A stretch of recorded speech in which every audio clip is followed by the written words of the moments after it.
आज हम सीखने वाले हैं discord.py में सेलेक्ट बॉक्सेस। सेलेक्ट बॉक्सेस होते क्या हैं? सिंपल ड्रॉप डाउन मेन्यूज होते हैं जिसके अंदर आप एक या एक से ज़्यादा ऑप्शन सेलेक्ट कर सकते हैं, फिर वो उस पर आपको कोई रिस्पॉन्स देते हैं। अब सेलेक्ट बॉक्सेस बनाने के भी दो तरीके हैं पाइथन के अंदर। एक आप कस्टम क्लास के थ्रू बना सकते हो और दूसरा आप डायरेक्ट ऑब्जेक्ट क्रिएट कर सकते हो। तो हम दोनों तरीकों से देखेंगे कि किस तरह सेलेक्ट बॉक्सेस बनते हैं। टाइम नहीं ज़ाया करते, शुरू करते हैं। तो मैंने अपना VS कोड ओपन किया हुआ है। इधर मेरे पास एक .env की फाइल है जिसके अंदर मेरा बॉट टोकन है और मेरे पास दो पाइथन की फाइल्स हैं। एक के अंदर हम देखेंगे कि किस तरह आप अपनी कस्टम क्लास के थ्रू सेलेक्ट बॉक्सेस बना सकते हो और दूसरी में हम देखेंगे कि किस तरह आप डायरेक्ट ऑब्जेक्ट क्रिएट करके सेलेक्ट बॉक्स बना सकते हो। तो पहले देख लेते हैं कि कस्टम तरीका क्या है। अगर आपने ऑब्जेक्ट ओरिएंटेड प्रोग्रामिंग पढ़ी हो तो आपको पता है कि एक क्लास दूसरी क्लास से उसके एट्रीब्यूट्स, मेथड्स और फंक्शनैलिटी को इनहेरिट कर सकती है। तो इस मेथड में हम भी यही करेंगे। हम सेलेक्ट की जो क्लास है उससे उसके मेथड्स और एट्रीब्यूट्स को इनहेरिट करवाएंगे और अपनी कस्टम क्लास बनाएंगे जो as a select box act करेगी। तो सबसे पहले मैंने अपने मॉड्यूल्स को इंपोर्ट किया, अपने डिस्कॉर्ड मॉड्यूल को इंपोर्ट किया, उसके अंदर से कमांड्स फाइल को इंपोर्ट किया और अपने इन्वायरमेंट वेरिएबल को लोड करने की फंक्शनैलिटी को इंपोर्ट कर लिया। तो सबसे पहले मैं अपने फंक्शन load.env को कॉल करूँगा जो कि मेरा टोकन मेरी .env फाइल में से लोड कर देगा। उसके बाद मैंने अपने बॉट का ऑब्जेक्ट बनाया है जिसका प्रीफिक्स मैंने एक्सक्लेमेशन मार्क सेट किया है और इसके अंदर मैंने सारी इंटेंट्स एनेबल कर दी हैं। इंटेंट्स का अगर आपको नहीं पता तो आप मेरी पिछली वीडियो देख लीजिए जिसमें मैंने डिटेल से बताया है कि इंटेंट्स क्या होती हैं और कैसे वर्क करती हैं। फिर उसके बाद मैंने अपनी एक कस्टम क्लास बनाई है जिसका नाम मैंने रखा है mySelect और उसको इनहेरिट करवाया है discord.ui.select क्लास से। अब ये सेलेक्ट क्लास वो वाली क्लास है जिसके थ्रू आप सेलेक्ट बॉक्स बनाते हो। हम जब डायरेक्ट ऑब्जेक्ट क्रिएशन वाला मेथड पढ़ रहे होंगे तो उसमें भी हम इसी क्लास को यूज करके अपना ऑब्जेक्ट बनाएंगे। तो अपनी कस्टम क्लास के अंदर मैंने एक कंस्ट्रक्टर बनाया है। जब भी इसका ऑब्जेक्ट बनेगा ये कंस्ट्रक्टर कॉल होगा और अपने अंदर की फंक्शनैलिटी को एग्जीक्यूट करेगा। तो इधर मैंने ऑप्शंस बनाए हैं। मेरे ऑप्शंस एक लिस्ट की फॉर्म में है और इसके अंदर हर एक ऑप्शन खुद भी एक ऑब्जेक्ट है।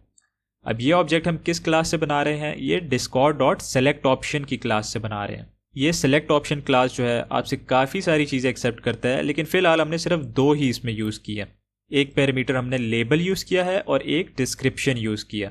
इसी तरह मैंने 3 ऑप्शंस बनाए हैं और उसके बाद मैंने अपने पेरेंट क्लास के कंस्ट्रक्टर को कॉल किया है जिसके अंदर मैंने बता दिया है कि प्लेस होल्डर ये होना चाहिए और ऑप्शंस मेरे ये होने चाहिए। फिर उसके बाद मैंने अपना कॉल बैक फंक्शन बनाया है। जब भी यूज़र कुछ भी सेलेक्ट करेगा तो हमेशा ये कॉल बैक फंक्शन कॉल होगा। यानी अगर यूज़र को हमने ये सेलेक्ट बॉक्स शो किया और उसने बीच में से पहला ऑप्शन सेलेक्ट किया तो ये वाला फंक्शन कॉल होगा और इस फंक्शन के अंदर उस पहले ऑप्शन की डिटेल्स जाएंगी कि ये वाला जो ऑप्शन था वो यूज़र ने सेलेक्ट किया। फिर उसको यूज़ करके आप कुछ भी रिस्पॉन्स जनरेट कर सकते हो या कोई काम परफॉर्म कर सकते हो। अब डिस्कॉर्ड के अंदर जब भी आपने सेलेक्ट बॉक्स सेंड करना हो या मॉडल सेंड करना हो तो आपको एक व्यू क्रिएट करना पड़ता है। व्यू क्या करता है? आपका एक रैपर टाइप का होता है जो आपके सारे सेलेक्ट बॉक्सेस और आपके मॉडल्स को कंटेन करता है। तो यानी अगर आपने 2, 3, 4 या 5 सेलेक्ट बॉक्सेस बनाने हैं तो आप उसके लिए एक व्यू क्रिएट करोगे और अपने सारे सेलेक्ट बॉक्सेस या मॉडल्स को उसके अंदर ऐड कर दोगे। अब व्यू बनाने के भी दो तरीके होते हैं। एक आप कस्टम क्लास के थ्रू बना सकते हो और एक आप डायरेक्ट ऑब्जेक्ट के थ्रू बना सकते हो। तो इधर हम कस्टम क्लास का यूज़ करेंगे। हमने myView की एक कस्टम क्लास बनाई जो कि इनहेरिट कर रही है discord.ui.view से। फिर उसके बाद हमने इसका कंस्ट्रक्टर इनिशियलाइज किया जिसके अंदर हमने इसके पेरेंट यानी discord.ui.view का कंस्ट्रक्टर जो है इनिशियलाइज करवाया और फिर इसके अंदर एक सेलेक्ट बॉक्स के ऑब्जेक्ट को ऐड कर दिया। अब ये जो हमने सेलेक्ट बॉक्स का ऑब्जेक्ट ऐड किया है ये ऑब्जेक्ट बना है हमारी इस क्लास के थ्रू। हमने इस क्लास का कंस्ट्रक्टर कॉल किया और इसका जो ऑब्जेक्ट बना उसको अपने व्यू के अंदर ऐड कर दिया। फिर मैंने एक सिंपल सा कमांड बनाया है मेन्यू कमांड जिसके अंदर हमने उस व्यू को अपने मैसेज के अंदर सेंड कर दिया। तो मैं इस बॉट को रन कर लूँगा। मेरा बॉट रन हो गया है तो मैं डिस्कॉर्ड पे जाऊंगा जिधर मेरा बॉट एडेड है। ये रहा मेरा बॉट और मैं इधर अपने मेन्यू कमांड को कॉल कर लूँगा। तो आप देखोगे उसने मुझे एक सेलेक्ट बॉक्स डिस्प्ले कर दिया। अब मैं इसमें से कोई भी ऑप्शन सेलेक्ट करूँगा तो वो मुझे उसका रिस्पॉन्स जनरेट करके देगा। जैसे कि आपने सेलेक्ट किया पाइथन। अब सेलेक्ट बॉक्सेस के अंदर आप एक या एक से ज़्यादा ऑप्शंस भी सेलेक्ट कर सकते हो। यानी अगर इधर मैं तीनों ऑप्शन सेलेक्ट करना चाहता हूँ या 2 ऑप्शन सेलेक्ट करना चाहता हूँ तो आप वो भी कर सकते हो, लेकिन उसके लिए आपको कोड के अंदर थोड़ी सी चेंजिंग करनी पड़ेगी। मैं क्या करूँगा, मैं इधर ऊपर जाऊँगा और मैं इधर अपने कंस्ट्रक्टर के अंदर इसके कुछ एट्रीब्यूट्स को चेंज कर दूंगा। वो एट्रीब्यूट्स क्या है, एक है सेल्फ डॉट मिनिमम वैल्यूज़, उसको मैं रखूँगा 1, और दूसरा है सेल्फ डॉट मैक्स वैल्यूज़, उसको मैं रख दूंगा 3। 3 क्यों रखा, क्योंकि मेरे पास ऑप्शन ही 3 हैं, तो यानी एक यूज़र मैक्सिमम वैल्यूज़ 3 सेलेक्ट कर सकता है और मिनिमम वैल्यू 1 सेलेक्ट कर सकता है। चेंजिंग्स करने के बाद मैं इसको सेव करूँगा और दोबारा रन करूँगा, और जब मैं अपना कमांड यूज़ करूँगा तो आप देखोगे कि अब मैं एक से ज़्यादा ऑप्शन सेलेक्ट कर सकता हूँ। मैं पाइथन पे क्लिक करूँगा तो वो सिलेक्ट हो गया, मैं जावास्क्रिप्ट पे क्लिक करूँगा तो वो भी सिलेक्ट हो जाएगा। इसके बाद मैं क्या करूँगा, मैं इस एरो पे दोबारा क्लिक करूँगा तो ये ऑप्शन सेलेक्ट होके मेरे बॉट के पास चले जाएंगे, और इसने मुझे दिखा दिया कि आपने सेलेक्ट किया पाइथन और जावास्क्रिप्ट। अगर मैं 3 सेलेक्ट करना चाहूँ तो मैं वो भी सिलेक्ट कर सकता हूँ, तीसरा सेलेक्ट कर लूँगा, एरो पे क्लिक करूँगा तो वो तीनों उसके पास चले जाएंगे। अब अगर आपने सेलेक्ट बॉक्सेस गौर से देखे हो तो उसके अंदर इधर इमोजीज का भी ऑप्शन होता है, आप अपने हर एक ऑप्शन के अंदर इमोजीज भी ऐड कर सकते हो। तो उसके लिए हम क्या करेंगे, थोड़ी सी और चेंजिंग करेंगे अपने ऑप्शंस के अंदर। मैं क्या करूँगा, मैंने जिधर अपना ऑप्शन बनाया है उधर जाऊँगा और उधर एक और पैरामीटर होता है इमोजी, वो पास कर दूंगा। तो इमोजी आपसे स्ट्रिंग एक्सेप्ट करता है, या तो आप इसको इमोजी डायरेक्टली दे सकते हो या आपको एक स्पेशल इमोजी कोड होता है, इसको वो देना पड़ता है ताकि ये आपका इमोजी डिस्प्ले कर सके। तो पहले हम इसको डायरेक्टली इमोजी देंगे। मैं इधर विंडोज़ और डॉट प्रेस करूंगा तो मेरे ये इमोजी विंडोज़ आ जाएगी, इसमें से कोई भी एक इमोजी सेलेक्ट कर लूँगा, इसको सेव करूँगा, दोबारा रन करूँगा, और जब मैं ये कमांड अब यूज़ करूँगा तो आप देखोगे कि मेरे ऑप्शन के अंदर पाइथन के साथ इमोजी डिस्प्ले हो रहा है। अब अगर आप चाहते हो कि आपके सर्वर के अंदर जो कस्टम इमोजीज हैं वो एज अ ऑप्शन डिस्प्ले हो तो आप वो भी कर सकते हो। मैं आपको दिखाऊंगा, मेरे पास इधर एक कस्टम इमोजी है जिसका नाम है लाफ, ये मेरा कस्टम इमोजी है। तो अगर मैं चाहता हूं कि ये एज अ ऑप्शन इधर डिस्प्ले हो तो मैं क्या करूंगा, इसका एक स्पेशल कोड होता है वो कॉपी कर लूंगा। उसके लिए मैं क्या करूंगा कि इमोजी का टेक्स्ट लिखूंगा या नेम लिखूंगा और उसके पीछे एक बैकस्लैश डाल के एंटर दबा दूंगा। तो ये मेरा इमोजी का स्पेशल कोड है, इसको मैं कॉपी कर लूंगा और अपने कोड में जाके इमोजी की जगह इसको पेस्ट कर दूंगा। तो मैं दूसरे ऑप्शन के अंदर इस इमोजी को यूज़ कर लूंगा और स्ट्रिंग के अंदर इस टेक्स्ट को पेस्ट कर दूंगा। तो अब अगर मैं अपने बोर्ड को दोबारा रन करूं तो आप देखोगे कि मेरा कस्टम इमोजी जो है वो मेरे मेन्यू के अंदर डिस्प्ले होगा। ये देखें, जावास्क्रिप्ट के साथ मेरा कस्टम इमोजी आ गया। तो इस तरह आप इमोजीज यूज़ कर सकते हो अपने ऑप्शंस के साथ। अब ये जो प्लेस होल्डर हमने सेट किया था ये असल में ये वाला टेक्स्ट होता है जो आपके सेलेक्ट बॉक्स के ऊपर शो होता है जब आपने कोई भी एक ऑप्शन सेलेक्ट नहीं किया होता। इसके अलावा जो हमारा कॉल बैक फंक्शन है ये हमेशा कॉल होता है जब भी आप एक ऑप्शन सेलेक्ट करो। जब आपका ऑप्शन सेलेक्ट हो जाता है तो ये एक इंटरेक्शन पैरामीटर पास करता है आपके कॉल बैक के अंदर। उस इंटरेक्शन के थ्रू आप उस कॉल बैक का रिस्पॉन्स सेंड कर सकते हो। अब जो मेरी वैल्यूज़ होती हैं कॉल बैक के अंदर वो मेरे इस ऑब्जेक्ट के वैल्यूज़ पैरामीटर के अंदर होती हैं। जो वैल्यूज़ होती हैं वो एक लिस्ट होता है और आपने देखा होगा कि जब मैं इधर प्रिंट करवा रहा था तो वैल्यूज़ एक लिस्ट की फॉर्म में आ रही थी।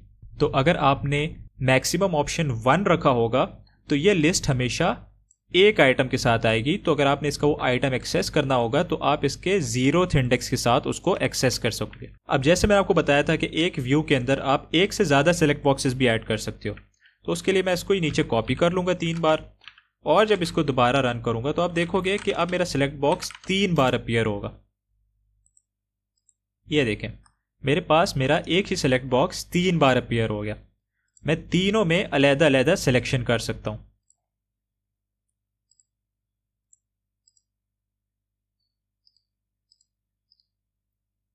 देखें, हर एक सेलेक्ट बॉक्स ने अपना अलहदा रिस्पॉन्स दिया। तो इस तरह आप सेलेक्ट बॉक्स बना सकते हो अपनी कस्टम क्लास बना के। अब हम देख लेते हैं डायरेक्ट ऑब्जेक्ट क्रिएट करके आप कैसे सेलेक्ट बॉक्स बना सकते हो। तो ये मेरी direct.py वाली फाइल है। इसके अंदर मैंने क्या किया, अपने कमांड फंक्शन के अंदर डायरेक्ट अपनी ऑप्शंस की लिस्ट बनाई। मैंने डायरेक्ट discord.ui.select का कंस्ट्रक्टर कॉल किया, उसके अंदर मैंने प्लेस होल्डर दे दिया और ऑप्शंस को पास करा दिया। अब ऑप्शंस उसी तरह बनते हैं जैसे आपकी custom.py में बने थे, लेकिन इधर ऑप्शंस आप कहीं पे भी बना सकते हो। Options as a global variable हो सकते हैं, ऑप्शंस आप फंक्शन के अंदर इनिशियलाइज करा सकते हो, या ऑप्शंस आप एक सेपरेट फाइल के अंदर बना के उसको इंपोर्ट भी कर सकते हो। तो मैंने अपना ऑब्जेक्ट बना लिया, मैंने अपने ऑप्शंस और प्लेस होल्डर को पास कर दिया। अब इसका मैं एक एसिंक्रोनस कॉल बैक फंक्शन बनाऊंगा और इस सेलेक्ट बॉक्स को बताऊंगा कि तुम्हारा कॉल बैक फंक्शन ये है। उसके लिए मैं उसी तरह एक कॉल बैक फंक्शन बनाऊंगा, उसके अंदर इंटरेक्शन का पैरामीटर होगा जिसके थ्रू हम रिस्पॉन्स सेंड कर सकते हैं और मैसेज के अंदर बता सकते हैं कि भाई इस सेलेक्ट बॉक्स की जो वैल्यूज़ हैं वो ये होंगी। और फिर एंड पे मैंने सेलेक्ट बॉक्स को बता दिया कि तुम्हारा कॉल बैक इसकी इक्वल है, यानी तुम्हारा जो कॉल बैक फंक्शन है वो ये वाला फंक्शन है। उसी तरह हम अपना व्यू भी अब डायरेक्ट ऑब्जेक्ट के थ्रू क्रिएट कर रहे हैं। हम व्यू के लिए discord.ui.view के कंस्ट्रक्टर को कॉल कर रहे हैं। एक ऑब्जेक्ट बन के हमारे व्यू वेरिएबल के अंदर स्टोर हो रहा है। फिर उसके अंदर हम अपने सेलेक्ट बॉक्स को ऐड कर रहे हैं और अपने रिस्पॉन्स के साथ व्यू को भेज रहे हैं। तो अगर मैं इस वाली फाइल को भी रन करूंगा तो आप देखोगे कि ये उसी तरह मुझे एक मेन्यू शो करता है और फिर मैं उसमें से सेलेक्शंस कर सकता हूँ। तो मैं इधर लिखूंगा मेन्यू, तो मेरे पास कोई रिस्पॉन्स नहीं आया। क्यों नहीं आया? वार्निंग। अच्छा, रिस्पॉन्स इसलिए नहीं आया क्योंकि मैंने इधर इंटेंट्स में मैसेज कंटेंट इंटेंट को अनेबल ही नहीं किया। तो उसके लिए मैं इधर सिंपल क्या करूँगा, डिफ़ॉल्ट को चेंज करके ऑल में चेंज कर दूंगा। तो अब अगर मैं अपने बॉट को रन करूँगा तो आप देखोगे कि अब मेरा मेन्यू डिस्प्ले होगा। अच्छा, तो अब ये कह रहा है कि मेन्यू कमांड नॉट फाउंड। अच्छा, इधर हमारे कमांड का नेम है मेन्यू2। मैंने पिछली फाइल पे काम किया इसलिए मुझे भूल गया कि कमांड का नेम क्या मैंने रखा था।